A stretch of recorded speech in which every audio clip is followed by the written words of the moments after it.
Hey, what's going on, guys? This is Coach Turner. This is another edition of the Brian Turner Basketball Podcast. Right now, it's 5 o'clock on April the 1st, and this is a little different type of setup that I have going on. I want to try something a little different because we're right in the midst of springtime, spring break for some folks. For some folks, not so much. You had to go back to work this week or last week, and just wanted to just kind of tap in with everybody and kind of talk about a few things that, man, we had a conversation today at work, and I wanted to kind of carry that conversation over from work to to these YouTube streets. But hold on one second. I want to make sure that I have all my setups and everything is proper. And while we're doing that, we're gonna let folks kind of get in the building. So make sure we got everything. What's going on YouTube? What's going on Facebook? What's going on X? What's up Twitter? I'll try to get some things going. Drop a comment. Hit the like button if you're watching this on YouTube. Give me some feedback. I know one thing that I will be talking about. I don't know if I put a title on this, but the conversation today is going to kind of stem from us, or from me, watching some playoff games, or not playoff games, but NCAA tournament games. And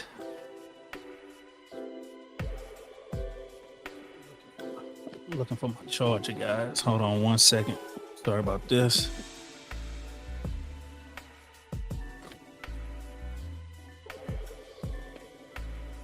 I hope I got everything.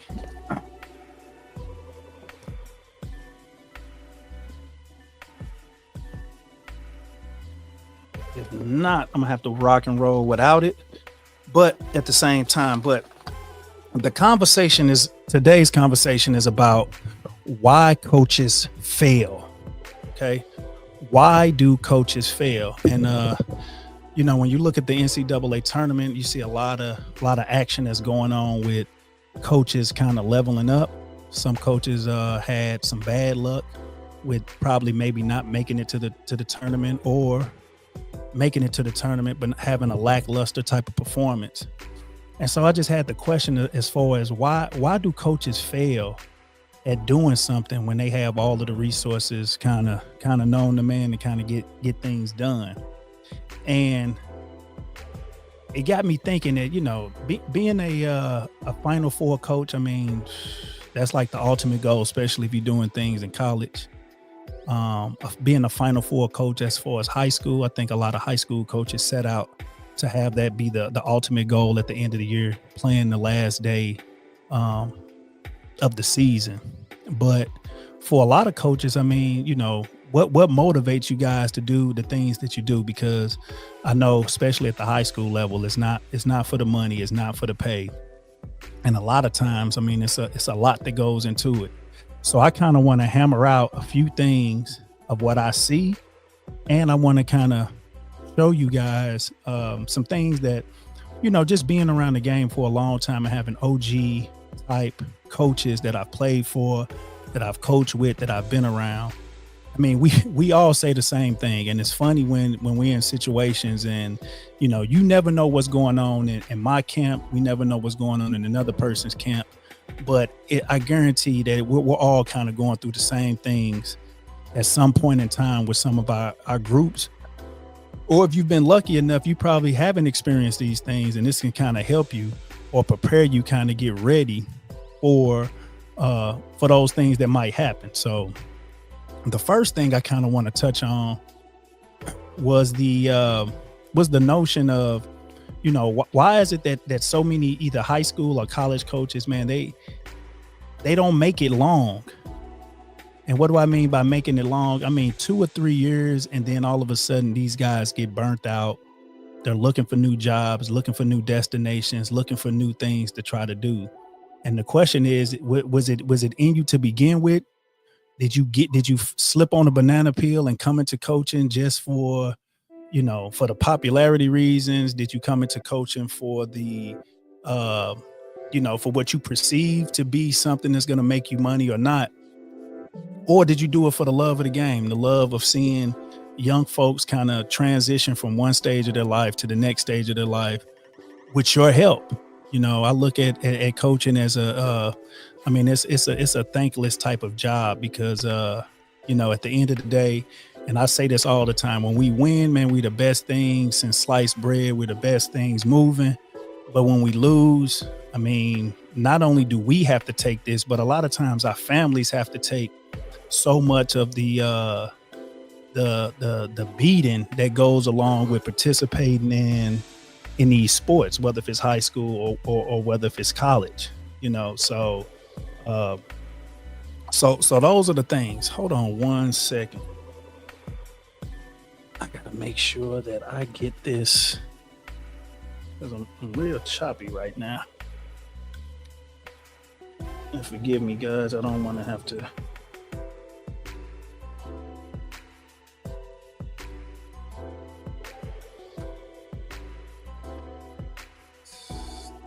What's going on?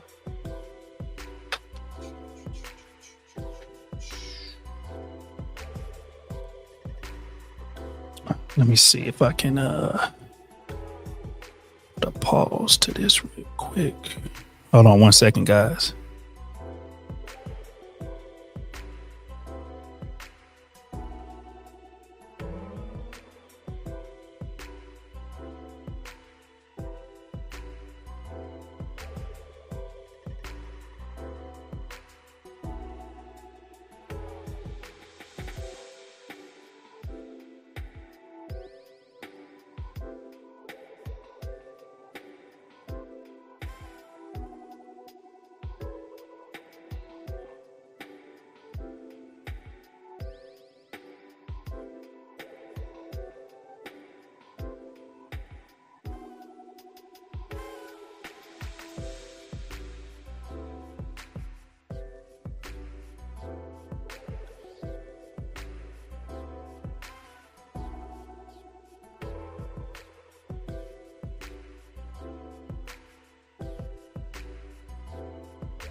All right, guys, sorry about that. I'm trying to, man, when you go on live, man, you never know what you're gonna run into, and I think that that's kind of what I'm seeing right now with the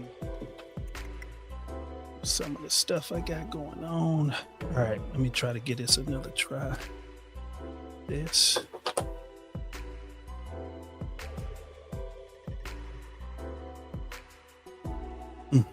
Well, we'll see. All right.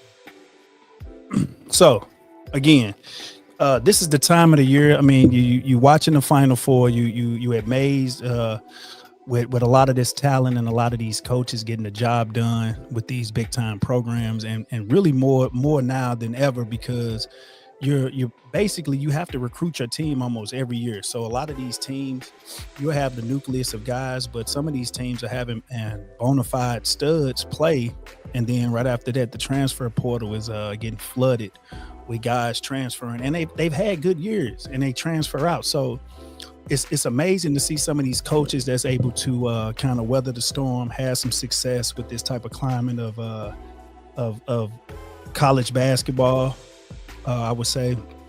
But at the same time, it's like a trickle down effect. Things that happen on like the professional level, the college level, it makes its way down to the high school level, to where you get high school kids talking about they transferring and they want to transfer here, transfer there, and they in the transfer portal. But like I said, I'm sitting and I'm looking to see, okay, why do programs have success? And shout out to a lot of the programs that year by year they put a good product out there. They're sending their kids to college. You hear these success stories of these guys. They get better almost every year within that program. And then you have the success stories of these kids growing into nice young men and coming back, giving back game to the next generation. Shout out to a lot of those coaches that emphasize stuff like that within their program. And it's not about just wins and losses, but it's also about legacy. And a lot of times your players are attached to your legacy. So you have to do right by them if you want to continue to, how can I say it? If you're doing it for the right reasons, okay? It's only a small percentage of guys that make it to the pros, make it to the NBA, that make a good living off playing this. And a lot of guys have to resort to just going to school, being nice, productive men. But I guarantee you, every coach that coaches this game love having the success stories of those type of kids more than they will want to hear about a kid making it here or making it there, because you're only going to get so many of those. So I came across an email, and I get these emails from, a lot of these different coaching services. And I came across the Kelvin Sampson clinic, where he talked about building program toughness. And one thing that he pointed out in this, and I'm gonna show you guys this, that just, it hit home, because like I said, the basketball community is so small that a lot of times when we hearing these coaches at this level, Final Four coaches, national championship coaches, they saying the exact same thing that probably your middle school coach is saying.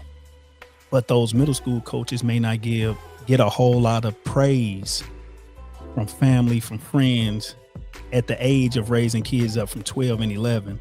You're going to get the Kelvin Sampsons and the Rick Pitino's and the Bruce Pearls and all these big time coaches seeing the success story kind of play his way through. But listening to him talk about his program and the things that he likes to do with his program, I want to share this with you guys, and then we can kind of start a little conversation after this. Once I post this, let's see.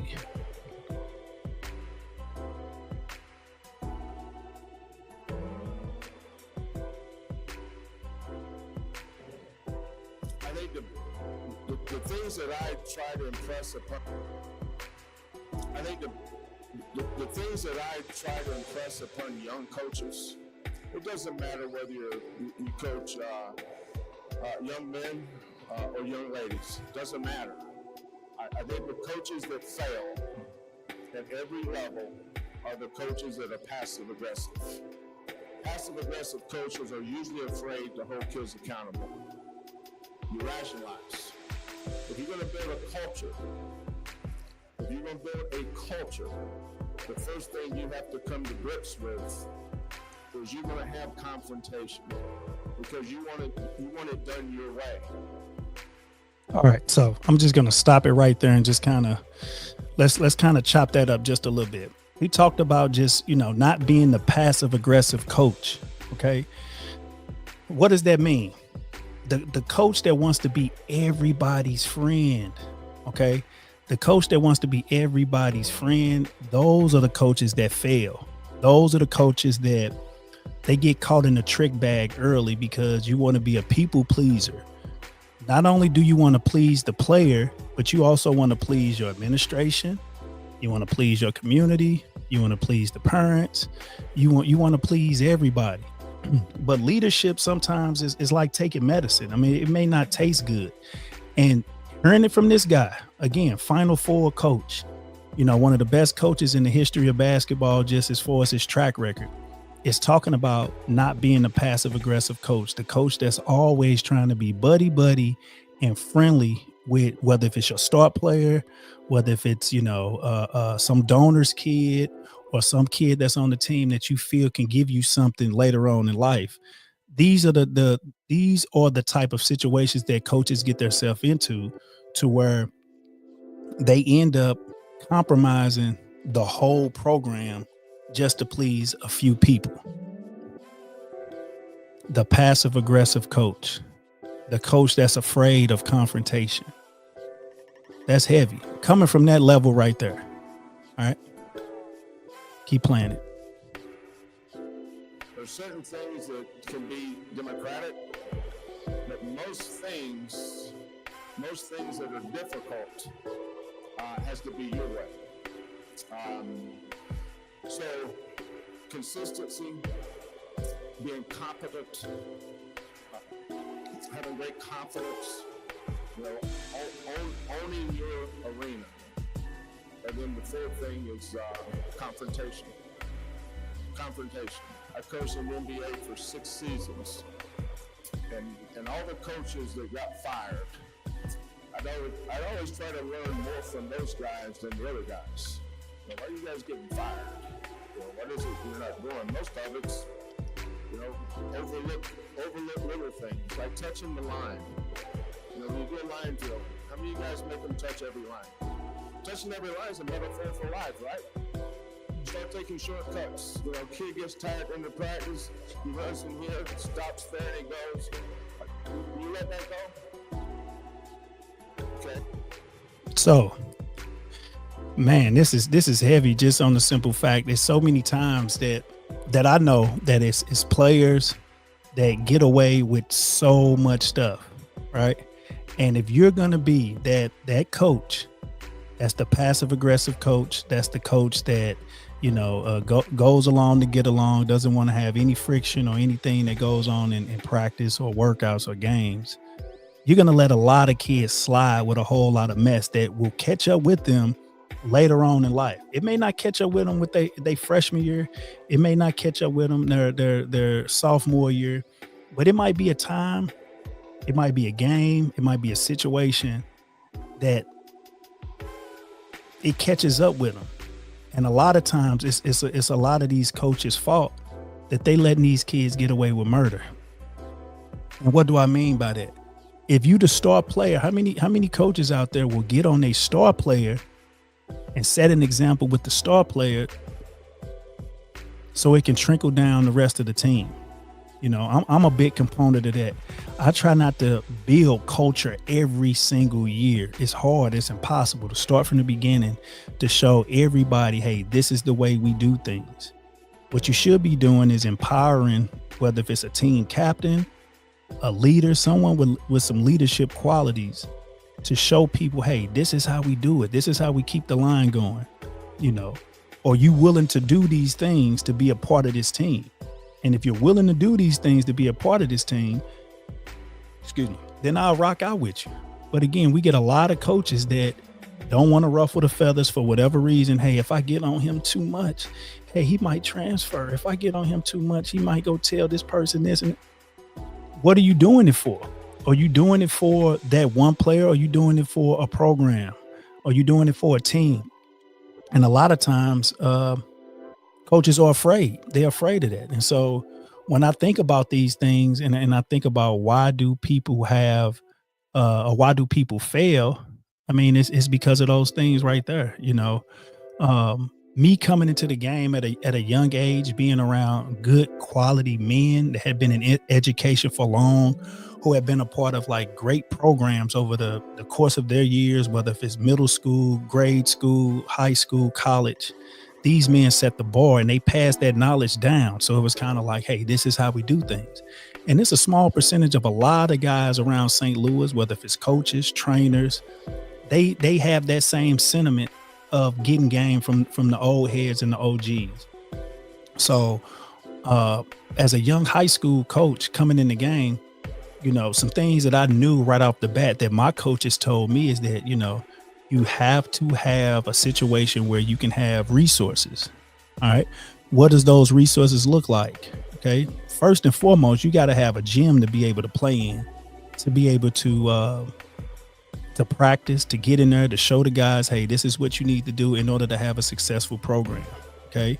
You got to have assistant coaches that buy into your vision and what you're trying to do. And a lot of times you can't be a people pleaser and you can't be afraid of confrontation, having certain assistant coaches around who you are afraid to tell certain things. You are afraid to basically tell them that they need to coach. A lot of times, people are afraid of that, to have those conversations with people. But at the end of the day, this is your vision. If you're the head coach of a program leading young men, you have to make sure that you're putting a nice group of people around you. And not everybody has to be the same like-minded approach when they're going about doing things. You should have a coach that's heavily into the youth scene. You should have a coach that's heavy into X's and O's, a coach that's heavy into your culture.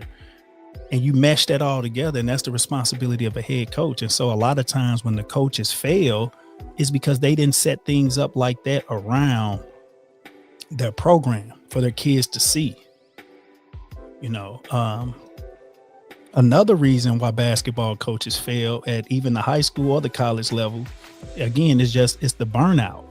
It's the burnout of the things that we have to do on a day-to-day basis that kind of halters great basketball minds' careers as far as coaches. The burnout, juggling coaching with teaching duties is tough. Trust me, I understand. When I first started at Beaumont, I was part of a at-risk school counseling group, and all I did was just, become a resource. Kids needed to get picked up for practice, I picked them up. Kids needed to get dropped off after practice, I dropped them off. Kids needed food and little snacks after school, I helped them out with that. Okay. Imagine doing that for 10, 15, 20 years, knowing that you have to do that without a whole lot of help. I mean, it'll burn you out. Which leads me to my next point. The reason that a lot of these coaches fail is the lack of parental pressure. Overbearing parents criticizing every decision that you make can be tough for somebody. At the end of the day, man, I'm pretty sure everybody that's on this live, everybody that's listening to this podcast, whether if you're listening to it now or you're going to listen to it later, man, everybody would like peace in their lives. Peace in their lives. What does that look like? And a lot of times it looks like not what it let me say that again. What does it not look like? It doesn't look like parents breathing down your throat, doing a whole lot of extra stuff, criticizing every decision that you make. It will not. It will lead you to being burnt out as a coach. Okay. So those are three reasons why I feel like coaches fail at this level. Burnout, you burnt out juggling all these different tasks, lack of resources, parental pressure, and the fact that you are a passive aggressive coach. Okay. What do you guys think about that? Let me know what you think about the Coach Sampson little nuggets that he dropped. What do you think about this live? Man, hopefully you got something from this. Like I said, I just wanted to drop in spontaneously and kind of crank out a live real quick to try to get back in the rhythm of things. So appreciate you guys tuning in. Appreciate you guys looking and listening. If you're watching this on the playback, please drop a like, drop a comment, so we can kind of keep this conversation going. So appreciate everything you guys are doing. Appreciate you guys tuning in, and I will catch you on the next video.